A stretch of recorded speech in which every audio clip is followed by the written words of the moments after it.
خاطب الحور الحسان وطالبا لوصالهن بجنة الرحمن. Salaflarimiz da'vatlardir. İbn Abbas radıyallahu anhu aytdı. Cennetde bir hır var. Onu oyuncuk deb ataydı. O 4 narsadan michek, ambar, kafur ve zafrandan yaratılgan. Onun liyi hayat suyida yoğrulgan. Allah onunğa bol degan bolgan ve hamma hırlar onunğa aşıqdır. Eğer aşı hır dengizga bir martaba tükürse, onun suyu şirin bulup kaldı. Onun boynuğa kim bana erişishini kalsa, Allah'ımga itaat kılsın deb yozulgan. Abu Hurayra radıyallahu anhu aytdı. Kur'an'ni Muhammed sallallahu aleyhi ve sellem'ge tushirgan zot qasamki, cennet ahlilarining chiroylari va husnlari mana bu dunyoda qiyinlik ziyodalashgandek ziyodalashib bordi. İbn Abbas radıyallahu anhu aytdı. Cennet ahlining eng tuvan darajadagilari uchun jannatga o'rni 500 yil yuradigan musofirdir. Va uningda 500 hır bo'ldi. Dünya hayotidagidek xotini uni quchoqlaydi. Dostxon uni oldiga qo'yildi. Ammo dunyo hayotidagidek qo'yishi bilan tugab qolmaydi. Kichimlikim ham shunday. İmam Mujahid mundoq deydi. Yazid ibn Shajari Ravohi hamrohlar ichida o'qib, hozir dunyodagi barcha narsalar sizlarga yuzlanib turibdi. Sizning dushmanga yuz turgan paytingiz, osmon eshiklari, jannat va do'zax eshiklari ochilib, hurlar o'zlarini zinnatlab maydonning tepsiga kelib turgan paytdir. Qachonki Mujahid yigit oldiga intilsa, hurlar: "Ey Allohim, uningga o'zing yordam bergin" deyishadi. Agar Mujahid orqaga chekinsa, yuzlarini to'sib: "Ey Allohim, uni afo qilgin, mag'firat qilgin" deyishadi. "Hey yigitlar, sizlarga ota-onam fido bo'lsin. Dushman qavmiga tashlaninglar. Hur ayollarni hijr qilmanglar." Mujahidning tunji bo'lib tamgan qon tomchisi sababli Alloh uning gunohlarini kechiraydi. Uning oldiga hur parilardan ikkisi tushib, yuzga chang to'zonlarni aytadi va uningga xush kelibsiz, sizning vaqtingiz keldi deyishsa, Mujahidmi sizlarmi xush kelibsizlar, sizlarning vaqtinglar keldi deydi. İbn Abi Shayba Musannaf. Mujahid alim İbn Muhas shundoq deydi.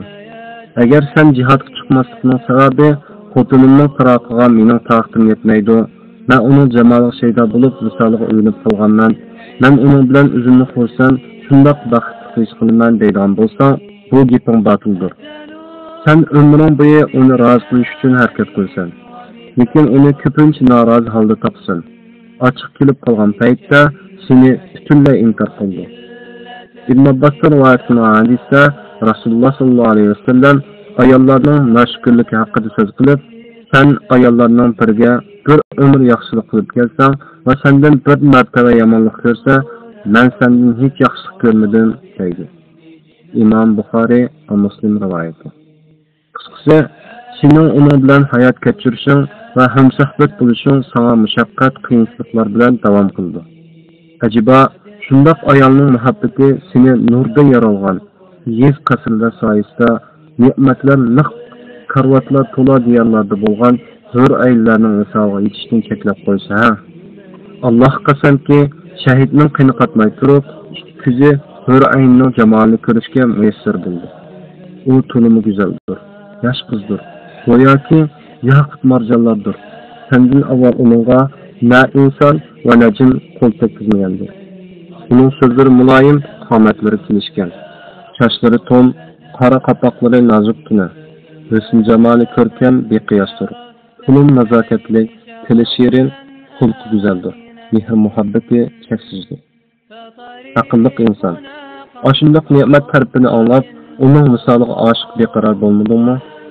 Alloh taolo shahidlar uchun jannatda bundoq hur ayollardan birini emas, minglabni va'da qilmoqda, ha? Bilginki, bu dunyoda o'z ayolingdan ilojsiz ravishda ajraysan.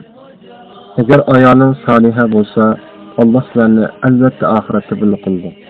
Oranglarda ilojsiz bo'lgan bir ayrilish bor. U bo'lsa-mu o'limdir. Ayoling soliha bo'lsa, albatta uni jannatga topsan. va bu tepishingda u butunlay boshqacha bo'ldi. Uning yomon sifatlari butunlay yo'qolib, xulqi go'zallashgan, qon tikilishgan, rang ruhi go'zallashgan, qizlik holatiga qaytib, hayz nifosdan butunlay taqlandi. Hatta go'zallik babida bu dunyoda hurlar dunyo ayollardan qanchalik afzal bo'lsa, jannatga yetishgan ayollarni jannatda shunchalik afzal holat topsin. Agar sen bugungi kunda o'z ayolingni Alloh yo'lida jihad uchun tark qilsang, faqat yaqinda Alloh uni o'rniga yaxshiroqini berdi. Agar u ahli jannatlardan bo'lsa, albatta birga bo'lsin. Ey aldangan inson, seni bu dunyoning o'tkinchi ne'matlari, uning zulmatlari abadiy baxtga muyassar bo'lishdan mahrum qilib qo'ymasin. Dünya bugün seni güldürse, ertesi yıkıltıdır. Bugün xursand qilsa, ertesi xursandchilik qaytadan halokat bo'lib keldi. Zambandash ulamolardan Şeyh Halid ibn Abdurrahman undaq deydi. Agar jannatning kelinchaklari haqida so'rsangiz, ular ko'kraklari bir xil, yuzlari chechak, olma kabi, ko'kraklari anar misoli, chekillarga sada tuzilgan va huzurlarda latofat va nazokat hukmron bo'lgan hur ayollardir. Ular ko'rinsa, yuzlarining chehridan quyosh hijolat bo'ldi. Tabassum qilsa, tishlari orasidan chaqmoq chaqnaydi. Agar ularning muhabbatiga uchirsa, o't chaqnagan vaqt haqida nima bilsan aytqina. Agar ularni quchoqlasang, bir-biriga chirmashgan minutlarni eslaydi. O'z aksingni xuddi aksini ko'rsatgan aynakda ko'rgandek ularning yuzlarini ko'ra olaysan. Uning oldida quyosh nuri, yulduzlarning nuri quyosh nurining oldida sungandek sunildi. Hur-ayn zamonlarning o'tgan qaramay, go'zallik va chiroyini, muhabbat va visolni ziyoda qildi. Agar u erining biqinidan tutsa, bu tutish. Agar uni biqinidan quchoqlasa, bu quchoqlash lazzati. Hur-ayn kuylasa, ko'z quloq lazzatlanadi. Hamroh bo'lib, o'zidan foydalandirsa, bu hamrohlik va lazzatlar. Agar so'ysa, bu suyishidan shirin narsa yo'q. Agar biror in'om bersa, bu in'omdan lazzatli va shirin in'om bo'lmas. Bildingizmi? Olamlarning Parvardigori kalomida Rasululloh sallallohu alayhi vasallam hadislarda salaflarimiz va ulamolarimizning da'vatlarida qilingan va qiziqtirilgan g'ayibdagi qizlar bekorga deyilgan emas. Albatta buning o'ziga yarasha hikmatlari bor. Qiziqtirish asosan jang maydonidagi mujohidlarning mustahkam turishi hamda jihodga chiqib o'lishdan qo'rqmaydigan musulmonlarning shahodatga bo'lgan ishtiyoqini oshirish va jannatga chaqirishdir. Chunki mujohidlar jihod uchun safarga chiqqan paytda ko'pincha bo'ytoq bo'ldi.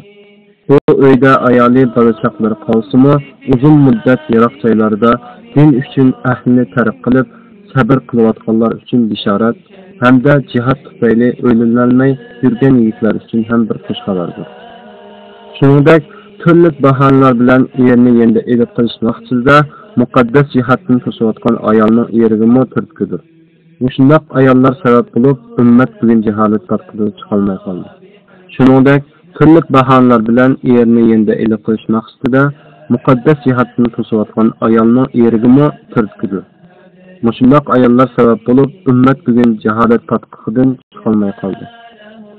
Men o'zimning qisqa bo'lgan hijrat va jihad hayotimdagi janglarda shahidlar bilan bo'lgan karomatlarni anglab va ko'rib, shunda xulosaga keldim. Har kim u kim bo'lishdan qat'iy nazar bu baxtga yetishay va hurlarga o'yinay desa, Allohga iymon keltirib, uning yo'lida qat'iy ishonch bilan jihad qilish kifoya bo'ldi. Ya'ni xohlagan mu'minning buyuk maqomga erishish uchun hozirmi imkon bor. Bu tarixiy voqea yoki ba'zilarga xos bo'lgan mukofot emas. Kim nimani talab qilishni xohlasa va kuch chiqarsa, intilsa, shuning erishadi inshaalloh. Alloh taolo o'zining ojiz bandalariga xitob qildi. Kimki dunyo savobini ko'zlasa, uningga dunyoning savobini beramiz. Uning oxiratlikdan nasibisi bo'lmaydi. Kimki oxiratning savobini ko'zlasa, uningga oxiratning savobini beramiz. Sura Al-Imron 145-oyat. Albatta, nima qilsam yaroqdagi narsani bizga naqdin gap qil deydigan odamlarmi topilish mumkin. Fursatdan foydalanib, ashundoq fikr qilganlarga javob berib qo'ymoqchi edim.